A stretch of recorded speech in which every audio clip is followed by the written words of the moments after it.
everyone, and welcome to Timeless with Julie Hartman Live. I'm Julie Ruth Hartman, joined by Sean Regis McConnell. Hello, Seanzy. You never... I love the middle name Regis. Go. I'm never letting it go. I think it's such a regal middle name. It's a great middle name. You know why it bothers me? Because it reminds me of my grandfather, one of the greatest men I've ever met. And why would that bother you? It makes me sad because he's passed on, and I miss him.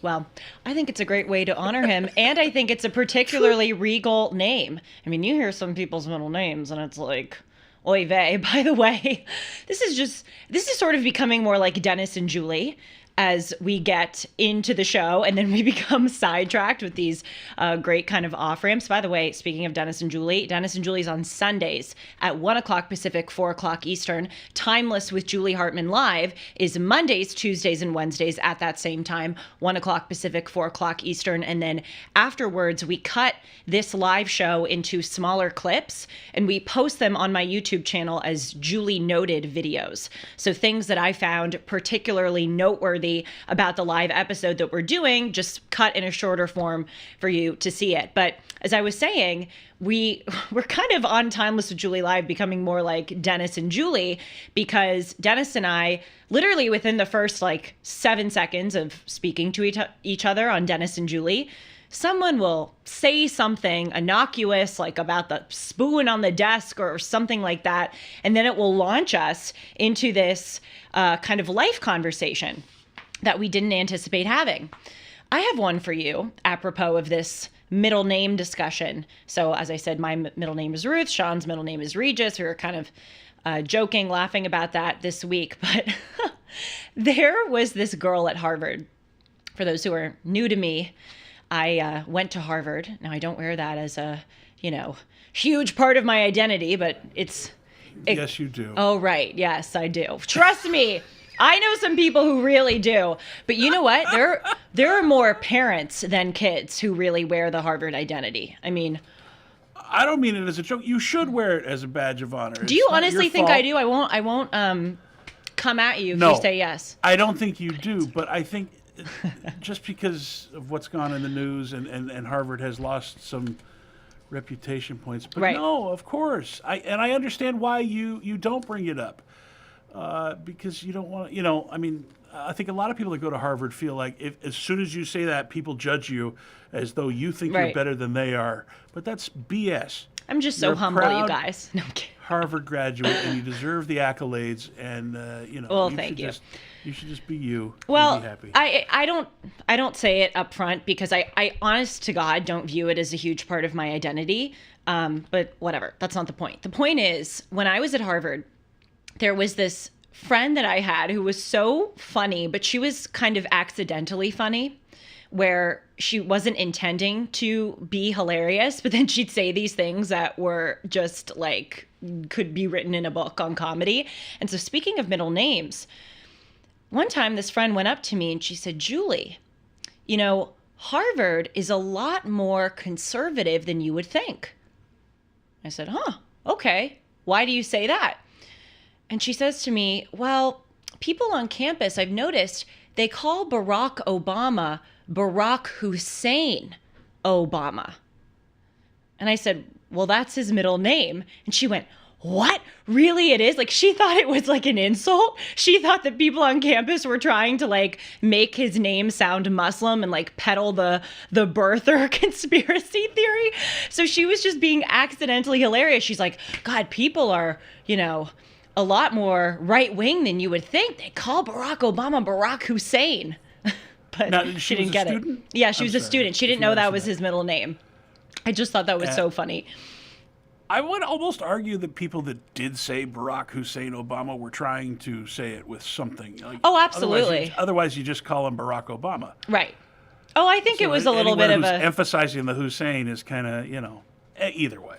Right. I think it was a little bit of a wink, wink, nod, nod. But by the way, I don't even think it was fair for my friend to say that is conservative. I don't think that most conservatives subscribe to the whole birther movement. She was just kind of using that as a shortcut, kind of slang term to Yeah, people like that are awesome, that are unintentionally funny. She was so funny. Kind of She like was our stunned. current president, Oh, well. Joseph Robinette Biden. Yes, well, let us say that is the only redeeming quality we have in him right now as our president, that he gives us Although, to be honest, some laughable moments. I think Trump makes me laugh more than Oh, of Biden. course. Oh, a huge But part. Trump is intentional. Yeah. I'm pretty sure he's intentional. Well, I had a friend who's liberal go to a Trump rally, and she was just curious, and she went, and she called me afterwards, and I was saying to her, what did you think? And she said it was hilarious. Like the guy, he said it was just she said it was just a stand-up comedy routine for like 45 minutes straight, and I think that's a lot of his appeal.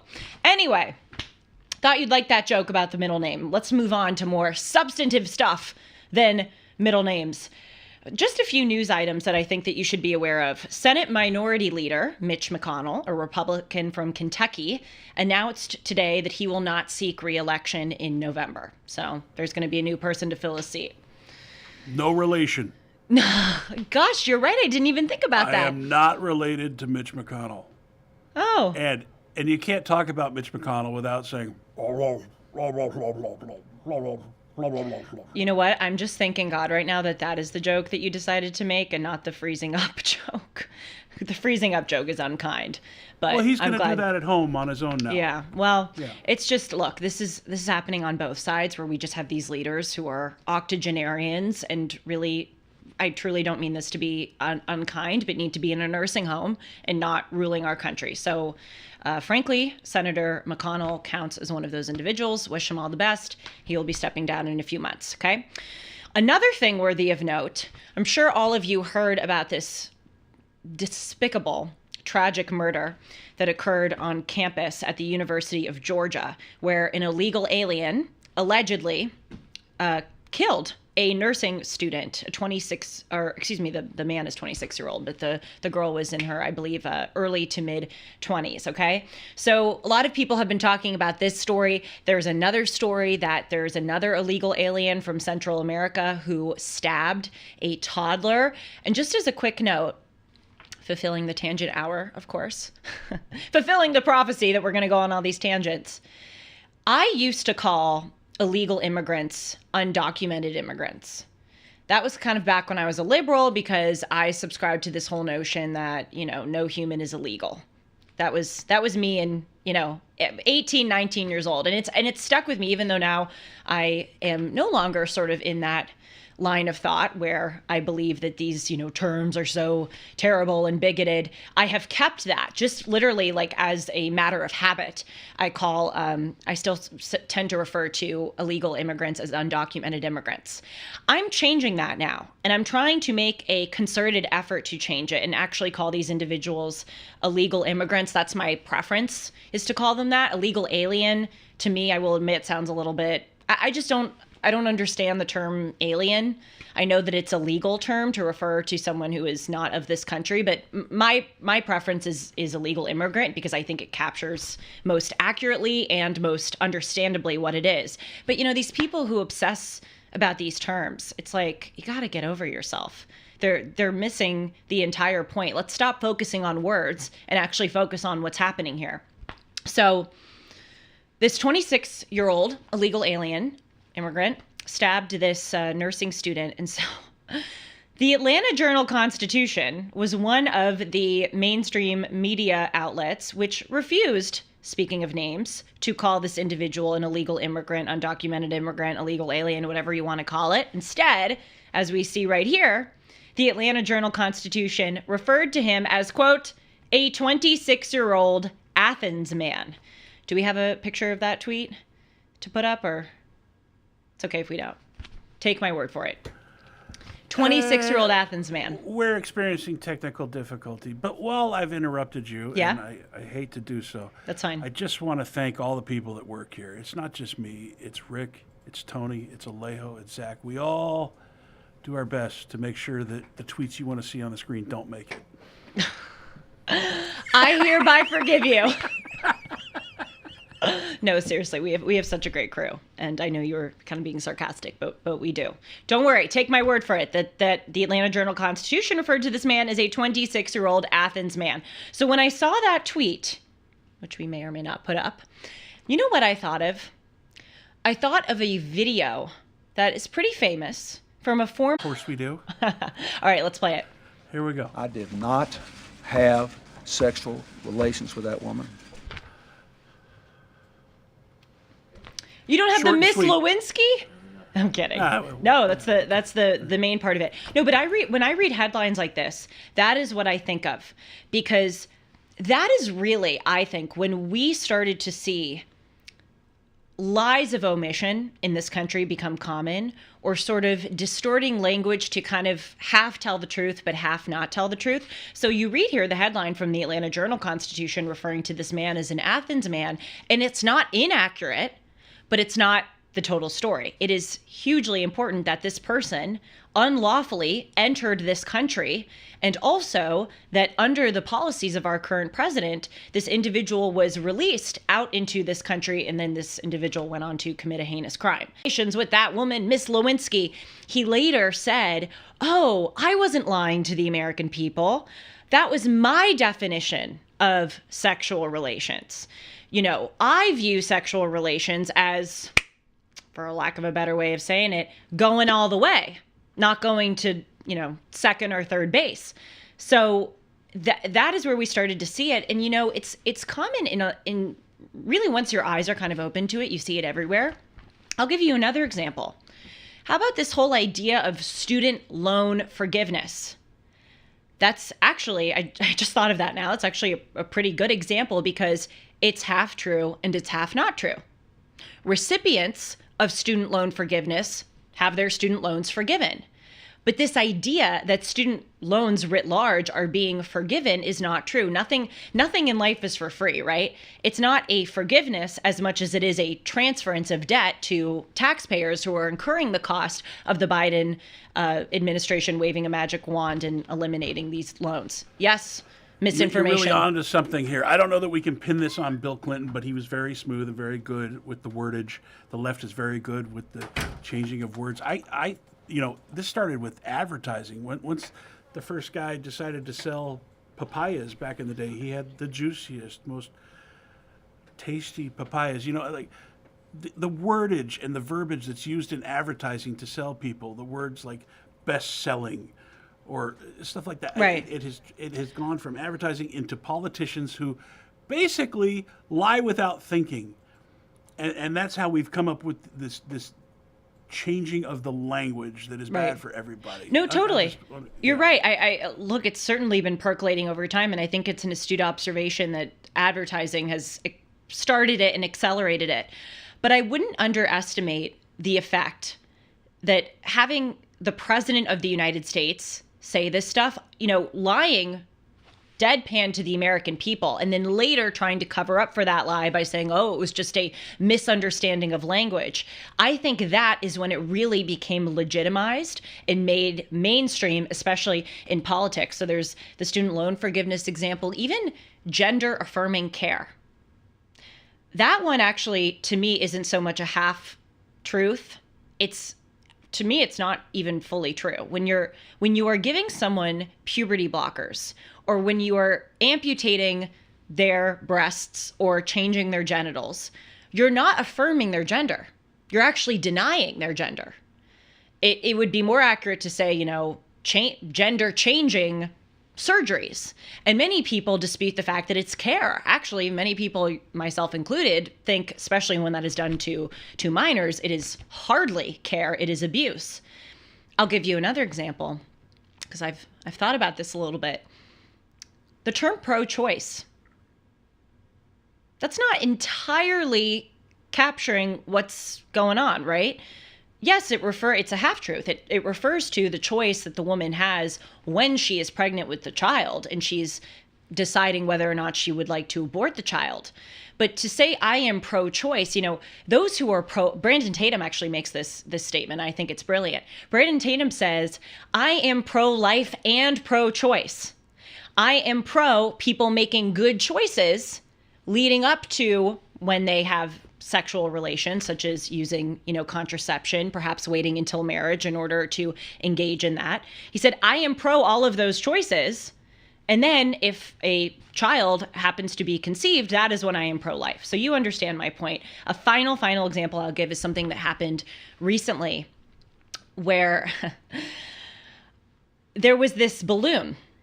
I don't know if you guys all saw this. This was on last Friday. There was these reports that an unidentified balloon had entered into the United States. It was traversing over the western part of the United States, and then it was going over Utah and Colorado. So what did a lot of people think, including yours truly? Spy balloon 2.0, right? Because this whole debacle happened last year. It took a little bit for our government to acknowledge at this time last year when the same thing happened that it was a Chinese spy balloon.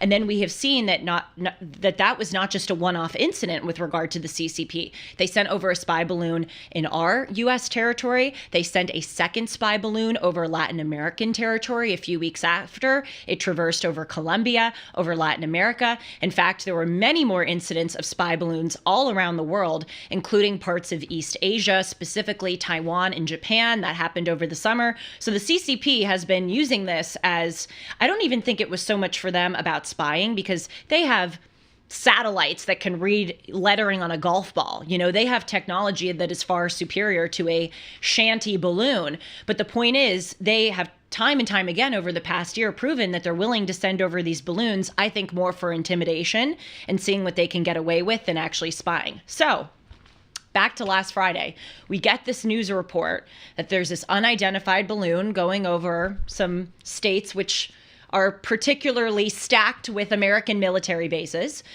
And so a lot of us were speculating that it was a spy balloon. And then we saw this report from NORAD, which is basically the Air Force, saying, no, that balloon that we identified, not a threat to the United States.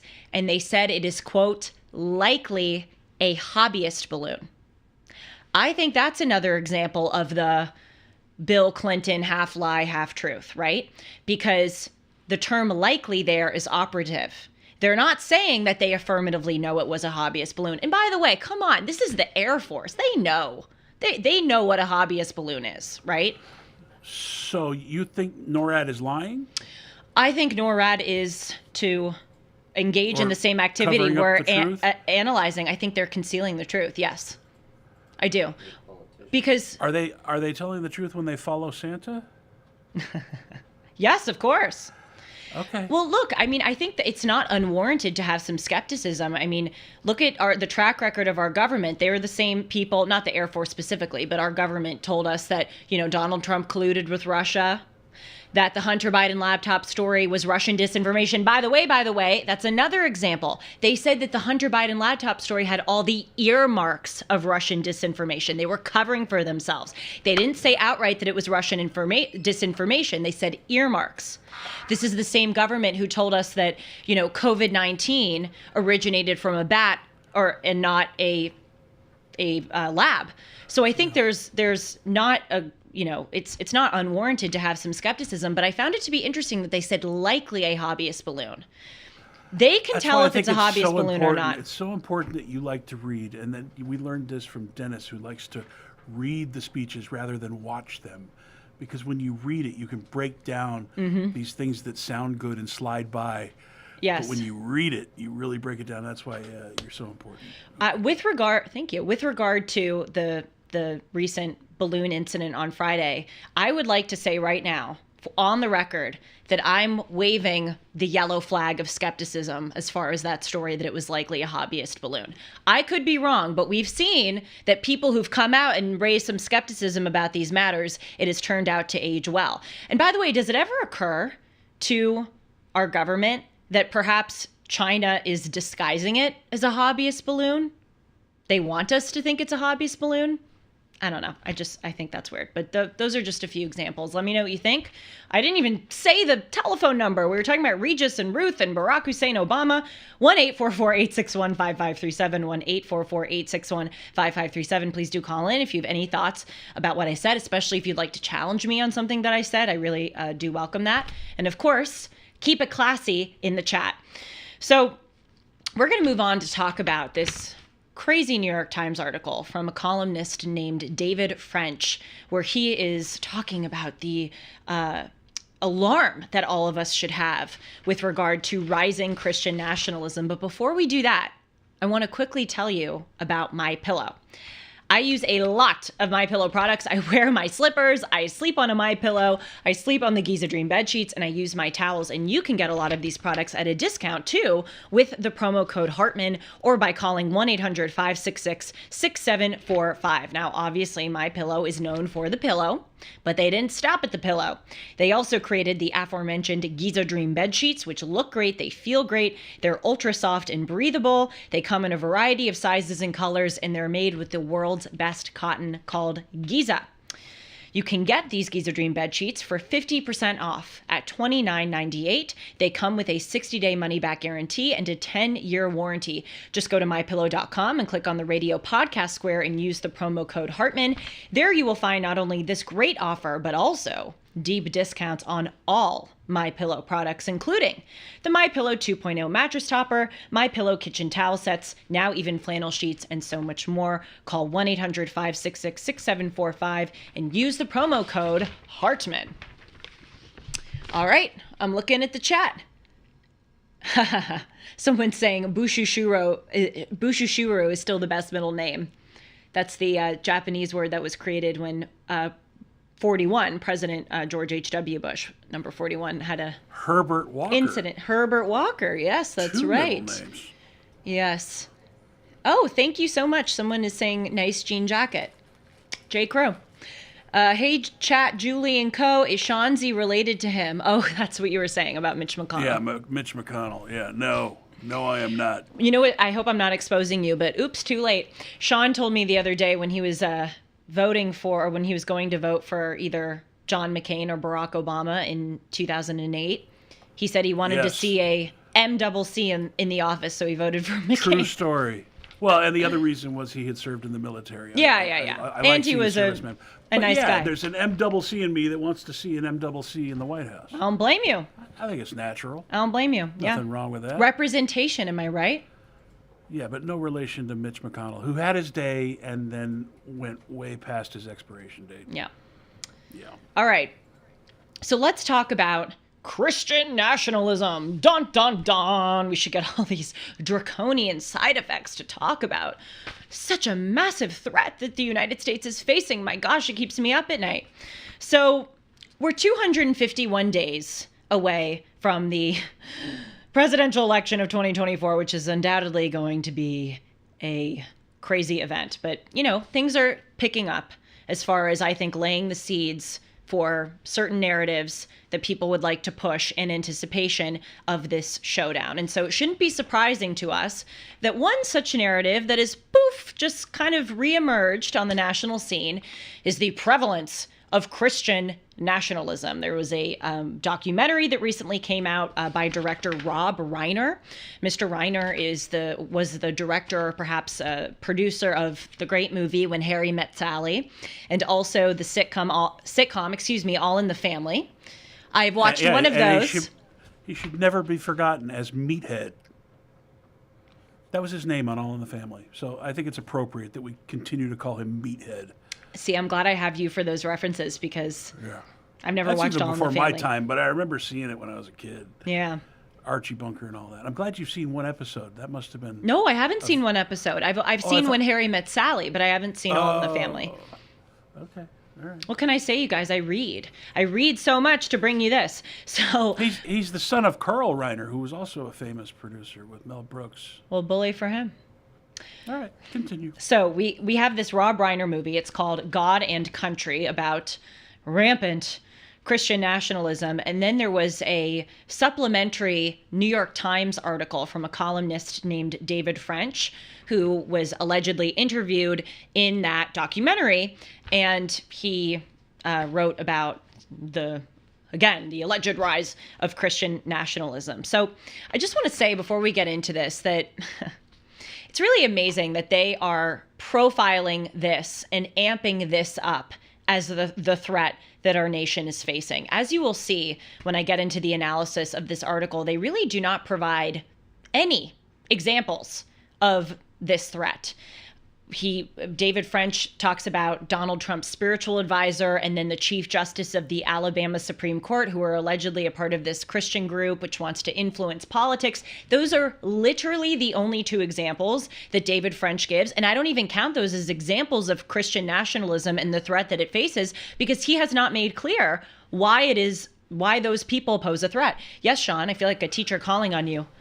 No, you have a lot to misinformation. get through, and I don't want to get in the way. But last night I just stumbled across the very first episode of Timeless. Don't show me. No, you've come so far. No, please, nope. I don't want to see it. No, I'm not going to play it. No, one of the okay. things you said was that in order for a democracy to survive or a republic to survive, you have to be proud of your nation.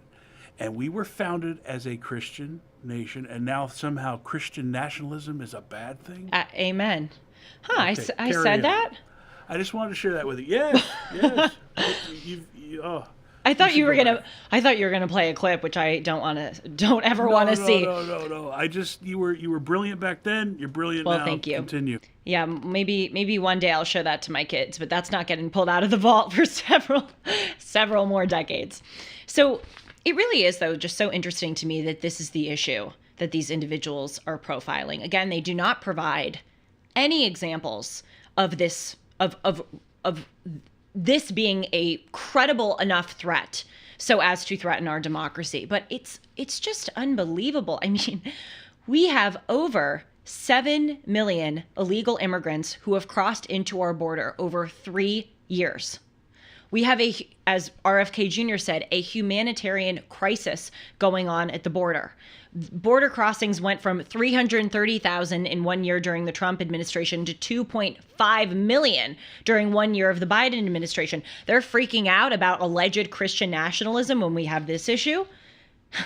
How about the disastrous cash bail policies and other terrible policies which have been enacted over the past 3 years? There's this article in the Wall Street Journal recently about how Georgia is actually trying to reverse a lot of these policies, specifically with regard to cash bail. They're trying to reconstitute certain crimes, such as domestic abuse, as crimes which should obligate the state to make the offender put up cash bail. I mean, the evidence is all around us that this country has rapidly declined under this presidency. Wouldn't you say that those policies, the rampant drug overdoses as a result of drug decriminalization in Oregon, wouldn't you say that those things are more of a threat to our country than Christian nationalism? How about China? We were just talking about a alleged or perhaps, verified spy balloon that entered into the United States a few days ago. How about fentanyl? They're the ones who are making and manufacturing the fentanyl, which kill 100,000 Americans a year. They spy on us with TikTok. They have a spy base on Cuba. They have bought off our leaders, including the Biden family. They have subverted and tried to undermine our elections. They have harassed anti-CCP candidates here in the United States, including one in the state of New York who ran for New York Congress in 2022. They buy farmland next to our spy bases all around the country. But Christian nationalism, right? That's the really big threat. How about the widespread anti-Americanism and anti-Westernism which has pervaded this country? Let me read to you a few stats, and then again, you decide if you think Christian nationalism is more of a threat to our nation than this. According to a Harvard Cap Harris poll, 51% of Americans aged 18 to 24 say that the solution to the current Israel-Gaza conflict is to end Israel and give Israel to Hamas and the Palestinians. That's 51% of people in my age range. How about a recent FIRE survey, which was just published, I believe, yesterday, which found that a third of Americans say that the First Amendment, guaranteeing our right to freedom of speech, has, quote, gone too far. Half of Americans surveyed in this FIRE survey say that their community, their country, their state, their university, etc., should, quote, definitely or probably not permit public speech expressing an opinion that they find most offensive. Is that more of a threat or Christian nationalism? How about what I profiled earlier this week? The insane distortion of our laws in the name of left-wing ideology. There is a bill being proposed right now in the state of Illinois, which would amend the Abused and Neglected Child Reporting Act to say that now the definition of an abused child is someone whose parents will not give them gender-affirming care or abortions when they are a minor. How about in California, where Governor Gavin Newsom signed into law a statute which says that if you are a department store with 500 or more employees, it is, quote, discrimination to not have a gender-neutral toy section in that store. All of this is a terrible threat to the rule of law, to the system that we have here in our country. How about actually discrimination against Christians? We know that there was a FBI memo that was released by a whistleblower who I interviewed on the show named Kyle Seraphin. And the internal memo at the FBI said that Catholic Americans are, quote, violent extremists. We also saw that 6 pro-lifers were just sentenced to 10.5 years in jail for non-violently trespassing on an abortion clinic. And we also know that the Treasury Department's Financial Investigative Services Network, its financial crime fighting unit, is accused right now of urging banks to surveil private transactions of customers in order to find keywords such as MAGA, Trump, and Bible, in order to potentially flag those Americans as domestic terrorists. Really? But this is what David French and Rob Reiner are talking about? That's the authoritarianism that they are profiling, Christian nationalism? Let's watch just a few seconds of the trailer of the Rob Reiner movie, God and Country. We should be blazing forth as a countercultural example, and instead, we're leading the charge of malice and division. Christian nationalism uses Christianity as a means to an end, that end being some form of authoritarianism. They're told over and over and over again that you're in danger. You need to fight if you don't want to lose your country. We are in a civil war between good and evil. This is not a movement about Christian values. This is about Christian power. What happens to the people who don't believe this stuff? We are on the precipice. God is on our side! We're taking our nation back! The thing that keeps me up at night is that we lose democracy. Does that seem possible? Yes.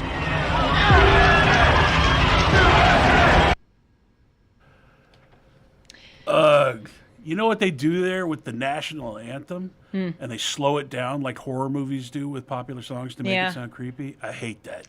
Yeah. Gross. Yeah. Disgusting. Well, look, this is what the left has to do, right? They're a one-trick pony. And their one trick is sowing the seeds of division among the population, you know? They have to do this. And it's with all different kinds of groups, you know? Forgive me, I'm going to let you in behind the scenes, live people. I'm being told that my hair needs to be fixed, and it is spectacularly hard to speak on the left while I'm hearing the other side for just a minute. Just and please don't forget where you were. Do you see it there? How it's you know what? I'm going to make bit? this a thing. I don't see where it's poofing out a little bit. Well, you've got us all paranoid now because of the eye thing, and now we're there. Good, please continue. Sorry, everybody. No, it's good behind the scenes stuff. But this is really the prerogative of the left. They are a one-trick pony, and their one trick is dividing Americans, you know, creating all of these artificial factions, and then making people think that certain threats are greater than they are. And we saw this, you know, in the 2020 election or the lead up to the 2020 election. We saw that they were saying, you know, America is systemically racist. George Floyd's death indicates that there is this widespread, insidious desire among law enforcement to target and kill Black Americans. And we, the left, are going to be the saviors of this systemic racism. We even see it now, where they say, oh, well, there are all these conservatives who want to take us back 60 years and repeal women's, you know, rights to vote and women's rights to work. And it's just, I'm so sick of that game. They literally have one trick. And this is the trick. I would love for them to argue based on the merits of their positions, the merits of their open border policies, the merits of their drug decriminalization and abolishing cash bail policies, their economic policies, their inculcating into kids radical gender theories, those policies. Argue to me based on the merits of your policies. Don't try to appeal to the fact that I'm a woman or not that I'm black, but that someone's black or someone's LGBTQ or someone's afraid of Christians. Find another damn trick. How about meritocracy?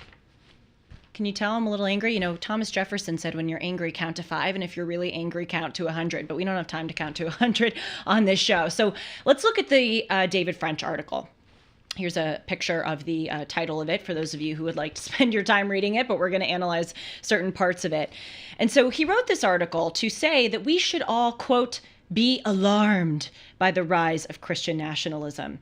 And he says, quote, I agreed to be interviewed by the filmmakers of the show, or the documentary God and Country, to make sure I could offer a sensible definition of Christian nationalism and outline exactly why Christian nationalism presents a real danger to our Constitution. Look at this. He says that Christian nationalism is a real danger, okay?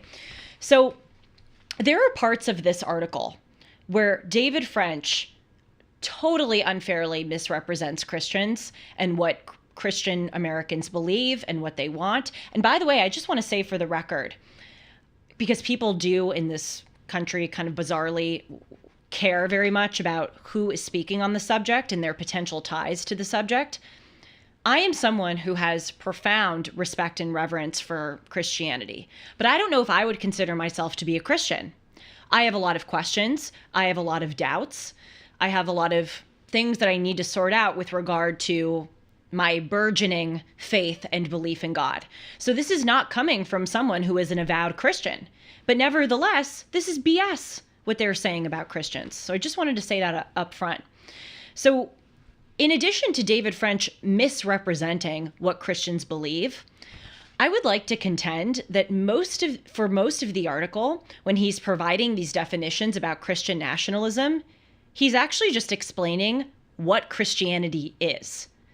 But he's ascribing it to this Christian nationalism and slapping on all of these crazy labels that, it's something that we ought to be afraid of. But really what he's describing is just Christianity. So let's take a look at his definition of what Christian nationalism is. This is picture 4. So David French says that it is, quote, it is not Christian nationalism if a person's political views are shaped by the individual's Christian faith, okay? He says, a lot of great people in this country, abolitionists as well as leaders of the civil rights movement, were Christians. But he says, quote, rather, Christian nationalism is the belief that there should be Christian primacy in politics and law. Okay, so that's his definition, Christian primacy in politics and law. But here's the thing. He doesn't give any examples, right, of what this means in practice. Certain individuals who are Christian nationalists and examples of how they are trying to bring about this Christian primacy in politics and law. But I've got some news for him. We already have Christian primacy in our politics and law. Not really so much in our politics, but certainly in our law. And amazingly, David French goes on to say that if, quote, Christian nationalism were to take hold, it would both upend our Constitution and fracture our society. This thing is so funny because he's saying if it were to take hold, it would fracture us. But again, I've got news for him. It's already taken hold. We already have Christian primacy in our laws. And in fact, as Shanzi was saying earlier, it is the very fact that we have Christian primacy in our laws that makes us the most tolerant, prosperous, diverse nation to have ever existed on the face of planet Earth. Does that mean that we're a perfect nation? Of course not. But we are by far, in a way, the best, most inclusive nation that has afforded the greatest standards of living and equality and respect for all people that has ever existed in the history of mankind. And so this is what's really amazing about this situation with David French and so many other people in our country. And we just saw it with the stats that I was reading to you from the Fire survey, where people are saying that a third of Americans think that our First Amendment rights have gone too far. People don't understand what our country is. They don't know our history. They don't know the basis of their freedoms. They don't know that they are standing on a foundation of such sacrifice and principle that people over generations slogged to give us. And they're standing on that foundation and they're stomping on it.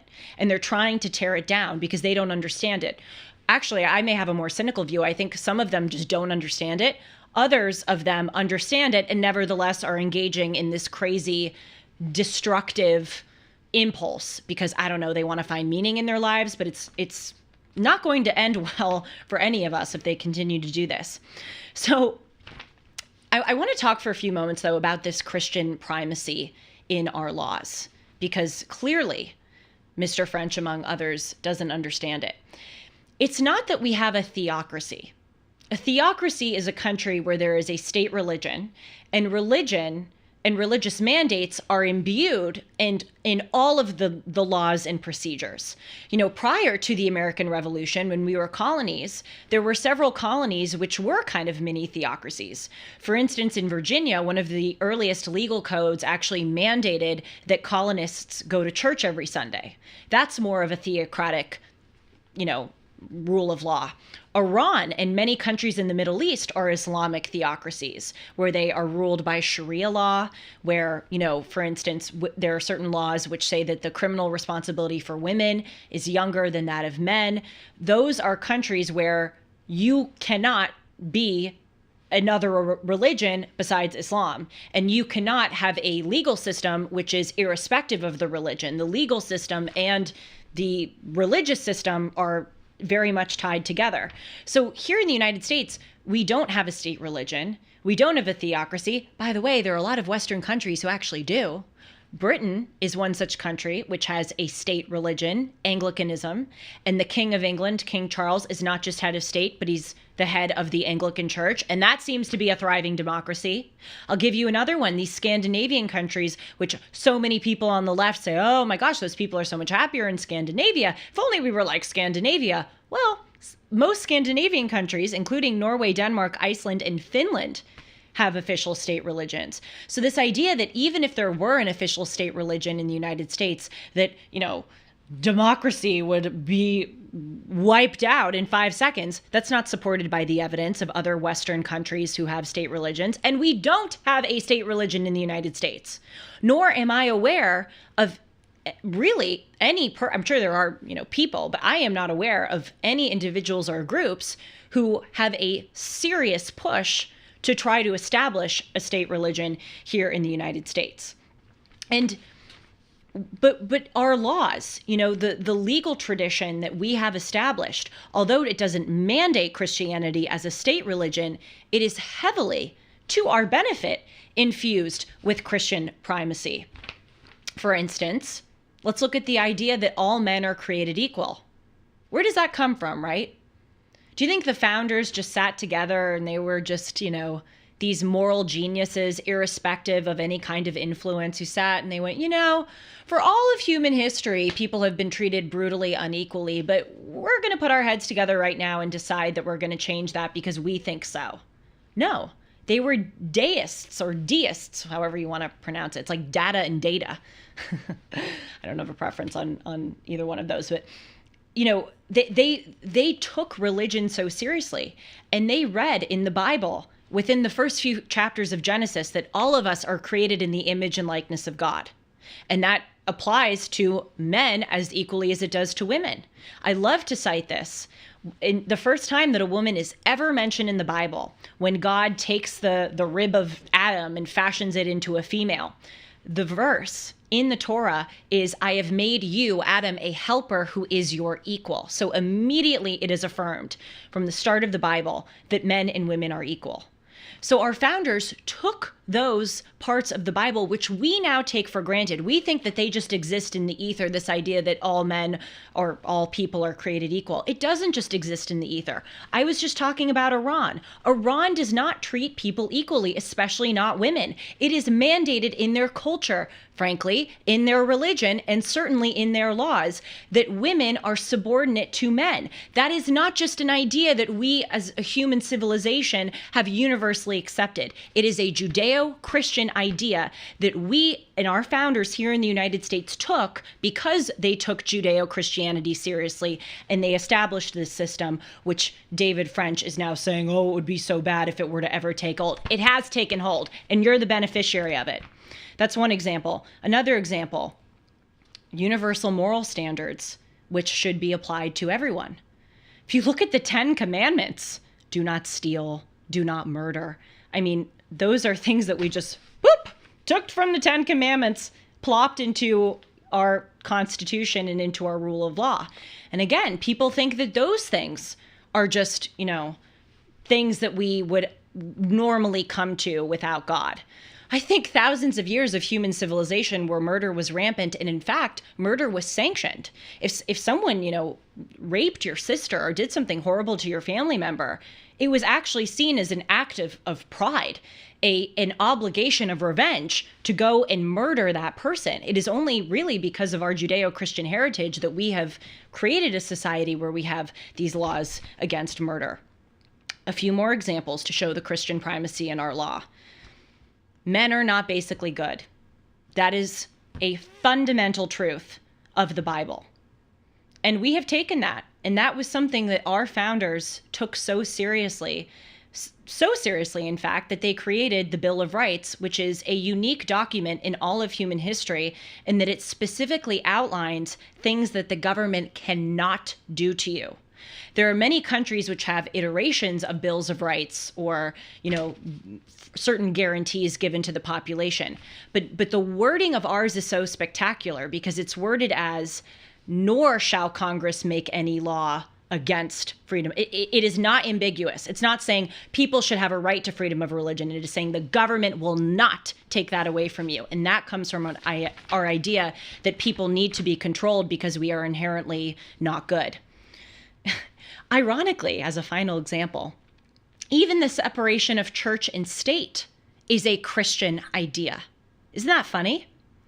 There's a passage from the book of Matthew where Jesus says, quote, render to Caesar the things that are Caesar's. Caesar was the Roman emperor at the time. And to God the things that are God's. And we have used that as the basis of having a separation of church and state. But again, people fundamentally don't understand this. They don't understand our roots. Let's look at another clown, sorry to say it, but an absolute clown on MSNBC, who similarly doesn't understand how much we are all benefiting from our Judeo-Christian roots and instead ascribes these things as Christian nationalism. Oh my God. Let's play it.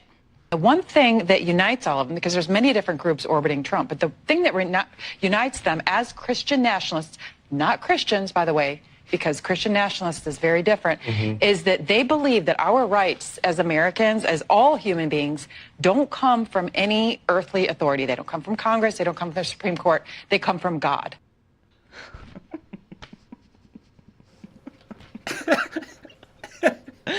You know what? I called her a clown, but she's right. I mean, she didn't say anything inaccurate. The reason I called her a clown is because she's saying it with this haughty superciliousness, oh my God, those Christian nationalists, they're so primitive. They're so crazy. She did say something wrong. She said something wrong. She said that people that orbit Trump, these Christian nationalists that orbit Trump, Christians had a big problem with Trump when he first arrived on the scene. Do we forget this? Of course. That was the biggest problem, is they didn't think that Christians would support Trump as a candidate. And one could argue that Christianity actually makes Trump a better person than he was before all that happened.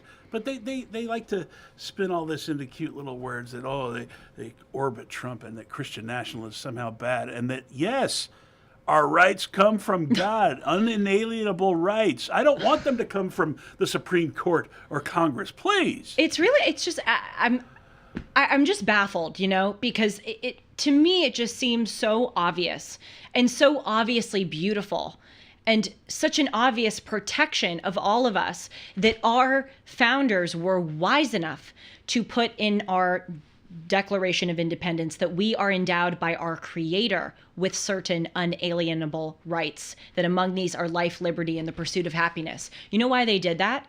Because if we are endowed by our Creator with certain rights, the only way they can be taken away is if our Creator takes them away.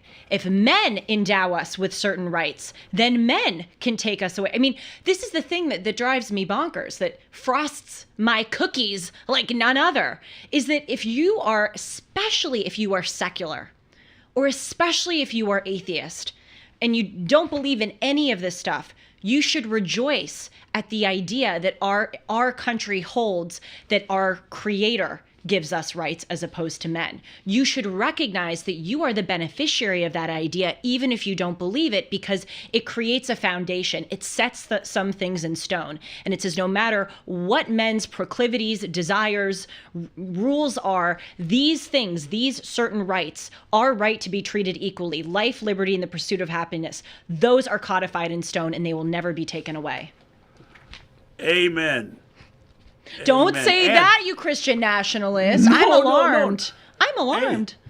Hey, it's fine if you don't believe in God. That's fine. Of course you have the it's freedom fine. to do that in this country because of the way it was set up. And I don't know who gets the credit with the phrase cut flower ethics. Mm-hmm. But we were based in this, and the meaning of cut flower ethics is that once you take a flower out of the ground, it slowly dies yeah. because it's not rooted in the base, which is Christian nationalism, which is why we are important, and you have the right to speak out against it and be free to do that. But the further we get from that you were talking about it earlier, people forget the history. They don't want to know it, and we become like hobbyist weather balloons. Likely hobbyist weather balloons. And fly away from our grounding. Yes. Which is why we have the rights in the first place. Go on. No, you and others call it cut flower ethics. I call it photocopy ethics, a little modern twist on it, where if you have a document and you take a photocopy of it, the photocopy is going to look a lot like the original. But then you keep taking photocopies of that next document, and it fades and it fades and it fades and it fades. We're on like document number 8. We are just barely looking at the print of the original because we don't understand what the original was. And instead, we have clowns, absolute clowns, who go on the, opinion pages of the New York Times and MSNBC and give us this distorted idea that the things that have made us beautiful and free are the things that make us ugly and oppressive. And it is going to get ugly and oppressive if more and more people buy into that lie. So you were talking about cut flower ethics, you just said Christian nationalism again. And when you said it, when I heard someone else saying it, I realized that it really is, it's been made up to be this crazy term, but like most people who are Christian nationalists. One of my best friends is Muslim. He's a Muslim national, we have so subscribed to this idea that the Christian identity and American identity, viewing the two as closely related and seeking to enhance and preserve their union. And then he says the nation is a central actor in the world historical purposes of the Christian God. I don't have any problem with what he just said. I think that Christians should view their Christian identity and their American identity as closely related. Earlier in the article, to try to, throw out a little bit of a bone and act like he, isn't as anti-Christian as it appears he really is, he said, I recognize that Christians have had great influence in this country, and I'll give him credit for acknowledging that. And he said at the beginning, abolitionists during the time of the Civil War were heavily influenced by Christianity, as well as leaders of the civil rights movement. And he said Martin Luther King Jr. was a Baptist minister. Well, don't you think those people, quote, viewed their Christian identity and American identity as closely related? Don't you think those people, quote, saw the nation as a central actor in the world historical purposes of the Christian God? Well, if my asking that question isn't enough for you, why don't I read some quotes from Martin Luther King Jr. that would seem to corroborate the fact that he viewed his Christian and American identity as central, and Christianity was one of the primary impetuses in pushing the civil rights movement forward. According to Martin Luther King, quote, he advises us to, quote, always be sure that you struggle with Christian methods and Christian weapons. That's what he advised people during the civil rights movement. Always struggle with Christian methods and Christian weapons. And what he meant by that, he elaborated by saying, never succumb to the temptation of being bitter. As you press on for justice, be sure to move with dignity and discipline, using only the weapon of love. Really, I was thinking I should order a Martin Luther King Jr.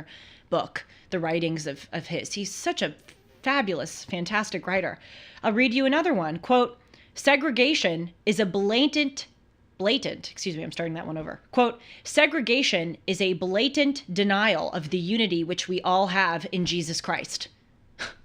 Talk about viewing your American identity and your Christian identity as closely related. Talk about viewing, your nation as a central actor in the purposes of your God. Quote, segregation is a blatant denial of the unity which we all have in Jesus Christ.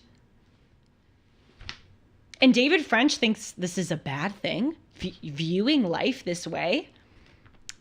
By the way, quick recommendation of a book. 100 Bible verses that made America. It wasn't just abolitionists. It wasn't just leaders of the civil rights movement. This book is so spectacular in showing the many different ways from our founding until now that people have been positively influenced by the Bible. Just to give a few examples, they have these chapters on the various prayers that President Lincoln said before he went to bed every night, the parts of the Bible which he heavily relied on as he was, the leader of our country during the Civil War. They also talk about the way that the Bible influenced FDR when he was president of the United States during World War II. I would really encourage Mr. French to read this book and then come back to me and tell me if he thinks Christian primacy in politics and law and tying American and Christian identities together has been a net positive or a net negative with regard to the history of our nation. And then just a quick final definition here before we move on to the, I promise, quick next part. He says, this is picture 5, he gives another definition, which again, I don't think is so bad. And he's quoting a Christian group, which is their definition of Christian nationalism. It's when, quote, public life is rooted in Christianity and its moral vision, which should be honored by the state and other institutions, both public and private. And he calls this, David French calls this, quote, an extraordinary and ominous ideological statement.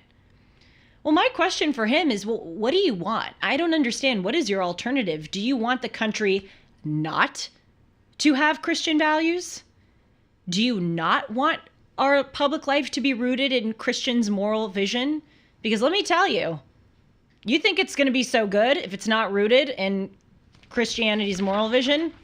You come back to me when that happens, and I have a feeling that you will be begging, praying for a return of Christian nationalism.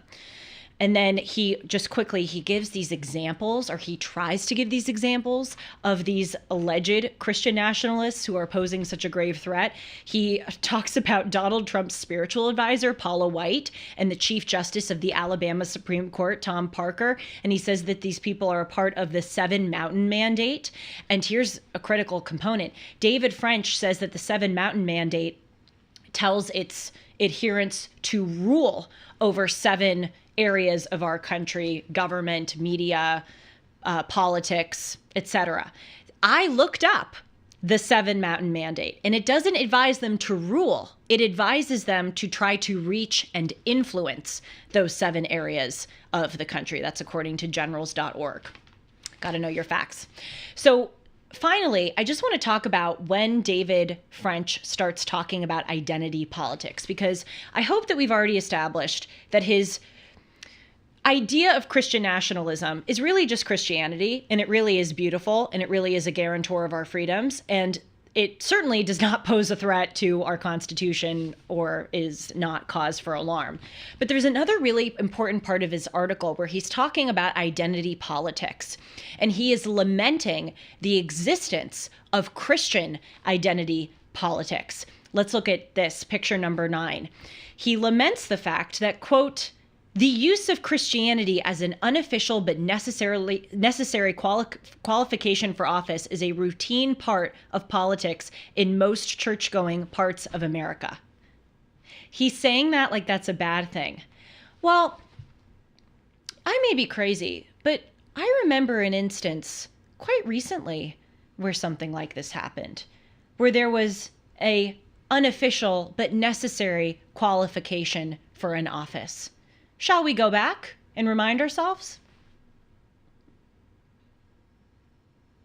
Video 10.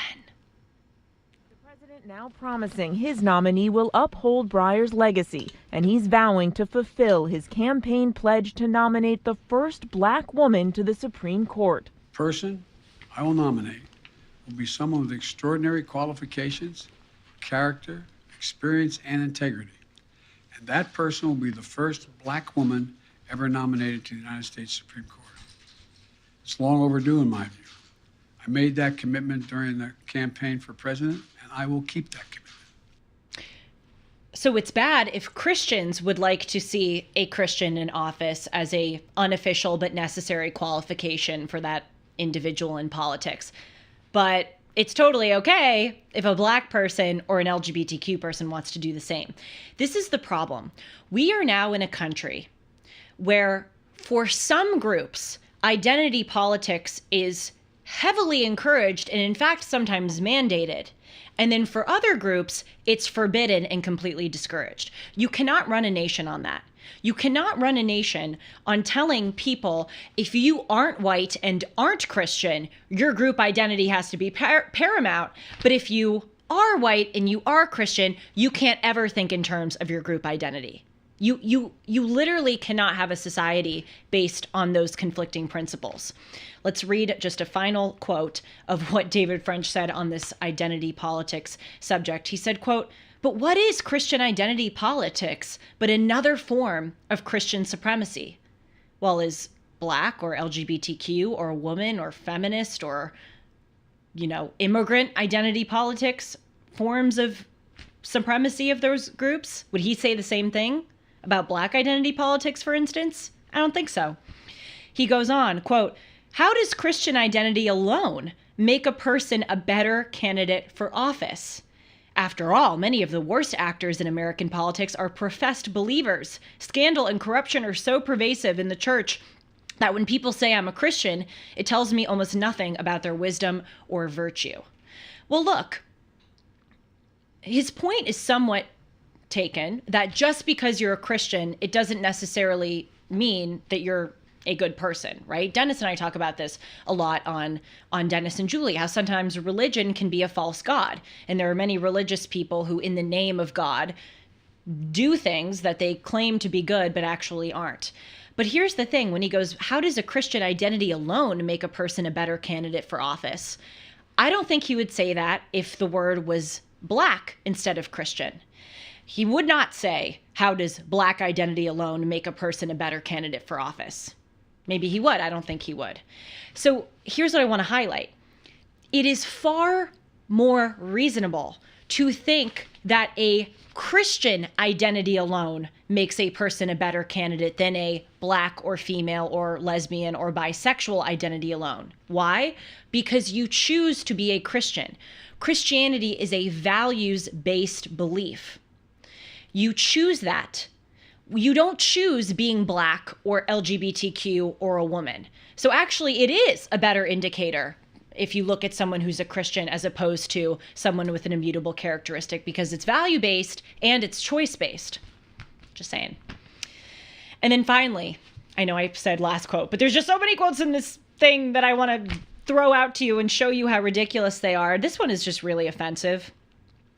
He is talking more about Christian identity politics and the, quote, intense emotion that many Christians feel.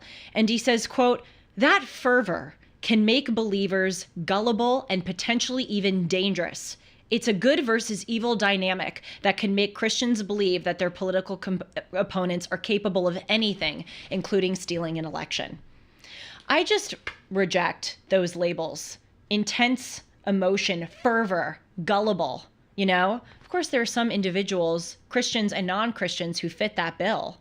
But it's painting Christians with one broad brush and saying that all these people are these rabid Trump supporters and they're just blindly following this guy. It's like the Guardian article that we profiled on the show a few days ago, where they said of Trump, quote, he had the faithful eating out of the palm of his hand. That's dog whistling. That's, you know, going, oh, he had the faithful, wink, wink, nod, nod, you know, these Christians who just blindly follow Trump. And the example that he cited is, you know, Christians believe that their political components are capable of anything, including stealing an election. Well, when people raise questions about the legitimacy of the 2020 election, it's not because they're blindly following their deity, Trump, and whatever that guy says. It's because they have a brain in their heads and they saw what happened in the lead up to the 2020 election, and it was shady. They saw the State Farm Arena where they sent the poll workers who were Republican home, and then they pulled out the ballots and started putting ballots through the machines. They saw that Mark Zuckerberg gave $450 million to privatize election procedures, which amended, among other things, signature requirements and identification requirements in various states. They saw that big tech suppressed conservative content, including the Hunter Biden laptop story. So this is just a crazy idea, and it's bigoted, in fact, to go, oh, these gullible Christians are just following their deity. Come on, give me a break. So in closing, you know, the thing about people like David French and Rob Reiner is that anti-Christian sentiment, and I think anti-Christian bigotry, is not just acceptable, but it is compulsory in these circles that these individuals run in. In order to be a columnist at the New York Times and go to the film festivals and be a part of the left-wing elite in this country, you have to talk this talk. And these people, they want Christian principles when they want it. They want freedom of speech. They want equality. They want religious liberty when they want it. They want separation of church and state when they want it.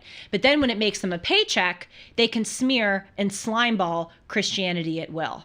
And as I said, I think that they will see what a society looks like that turns away from Christian principles. It's not going to be so good. Thank you so much for joining me. I know that was a little intense, but hope that you found this to be interesting. And please let me know. Bravo. Let me know what you think. Bravo, Julie. Oh, Bravo. You're just my little... That was so well done. I don't think I'm the only one that thinks that. Well, thank you. Yeah. Did you want to talk about the thing that I have prepared? Do we have time? I think so. All Sean told me is he has something prepared. I don't know what. It ties in beautifully with Christian nationalism, with the left-wing elite in Hollywood. By the way, I'm glad you used that term because it's not a bad term. You just said Christian nationalism like a positive thing. I'm glad. And it ties in with the MCC. So last night, Gary Sinise, who's one of my favorite actors, and he was before I ever knew his politics or religion, and he is one of the brave few in Hollywood who is actually openly Christian and patriotic. He started the Gary Sinise Foundation. Lieutenant Dan from Forrest Gump, or of Mice and Men. He's fantastic. I know you probably don't know who I'm talking about, but Gary Sinise is fantastic. And you can go to the Gary Sinise Foundation to see what he does. They help children of fallen soldiers and first responders, and it's just a beautiful charity. He had a son, McCanna, M-C-C-A-N-N-A, known as Mac Sinise, who reached the age of 33 and apparently passed away in January. He had succumbed to his cancer, which was known as a very rare cancer, chordoma, which is a cancer of bone tumors. And Instagram and Twitter and everything blew up last night in response to this, sending prayers and thoughts to the Sinise family. And it's important. I just became aware of it last night, and what I realized is that Mac Sinise they were both faithful, and they believed in what they're doing. He was a music student at USC. I had a whole script and parts of what Gary Sinise wrote, which you can read at the GarySiniseFoundation.org/Mac-tribute. We'll leave the links in the summary. He really struggled after he was diagnosed in 2018, had 5 spinal surgeries. They found out the same year in 2018 when he was diagnosed that his wife was also diagnosed with breast cancer, and she has thankfully recovered and it's in remission, but it's a very rare, it affects about 70, something like that, 70 people in the United States a year. That is so rare. And about 30% of people that have the surgeries, it comes back and it doesn't go away and they can't be cured. And that's what happened to Mac. In the process of going through all he was going through and working for the foundation, they found some of the music that he had composed when he was going to USC. And with the help of a couple fellow students, they 5 months before he passed, or towards the end of last year, they brought him in. And, well, let's play the clip of Gary on Fox News talking about his son with Raymond Arroyo. That's what's so inspirational about it, is that seeing him come alive again and rediscover something that he thought was kind of a part of his past, and rejuvenated him so beautifully. And you can see the music at his YouTube site, Mac Sinise, on YouTube, and they've gone into the studio again, and they've got some new music coming out as well. It's just beautiful to see. He's a very, very talented guy, and teaming up with his buddy Oliver, is just some chemistry just happened, and they just exploded and started making this music together. It's beautiful to see him doing it. He started playing harmonica because he can't play drums anymore, and in fact, he told me one time, he said, "Dad, maybe I should have learned harmonica years ago. I wouldn't have had to schlep the drums all over the place to play." So today, I just thought it would be nice to end the episode in honor of Mac Sinise.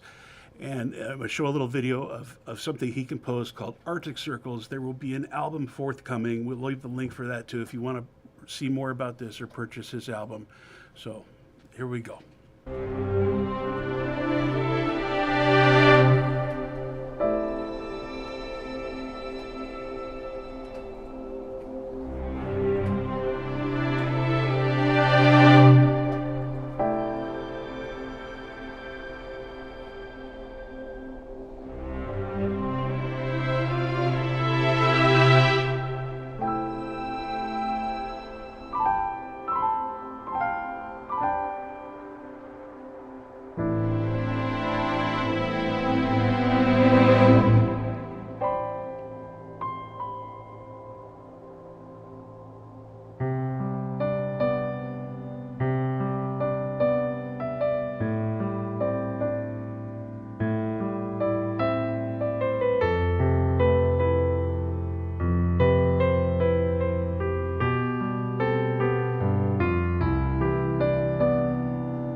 Thank you, everyone.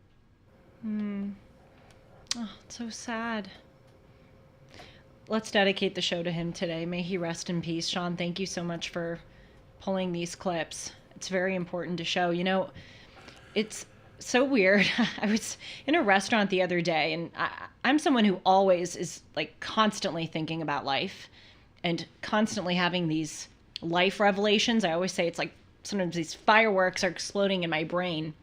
And I had this crazy moment the other day where it just hit me. I was looking around at all these people in the restaurant, and I thought, all of us are going to die. And we have no idea how soon. And I was looking at these people, and I know it sounds a little weird, but I'm staring at these people, I'm going, that person could get hit by a car tomorrow. That person could have 5 minutes left and not know it. That person could get, you know, where are all these people going to be in a year? Where am I going to be in a year? These people who I'm at the dinner table with, you know, how much time do we have left? And I realized that if we, as sinister as it may sound, if we made that more a part of our lives, if we were more aware of our own mortality, we would live happier, better, healthier, more intentional, and more principled lives. Because as we see with Mac, we never know, you know? Do you think thought he was the person who would get the disease that only 70 people have? We cannot be so hubristic as to think that we're the ones that will make it until the end. As a downer as it seems, this could all be us. And we should remember that. Thank you. And, you know, I'm trying to get more into music. That was beautiful. I really should look up some more of what he's done. And I encourage everyone to do the same. I'll look that up, and maybe we'll play some more of it again on the show. Thank you all so much for being here. I hope that you enjoyed it. And again, please do let me know your thoughts on all of this, especially if you have things you want to challenge me about. I welcome that. Please email me at julie@julie-hartman.com. You can follow me on Instagram and Twitter at Julie R. Hartman. And as a reminder, Julie Hartman Live, Timeless with Julie Hartman Live, is Mondays, Tuesdays, and Wednesdays at 1 o'clock Pacific, 4 o'clock Eastern. Be sure to check out Dennis and Julie this Sunday at 1 p.m. Pacific, 4 p.m. Eastern. Take care, everyone. Be well. I'll see you soon.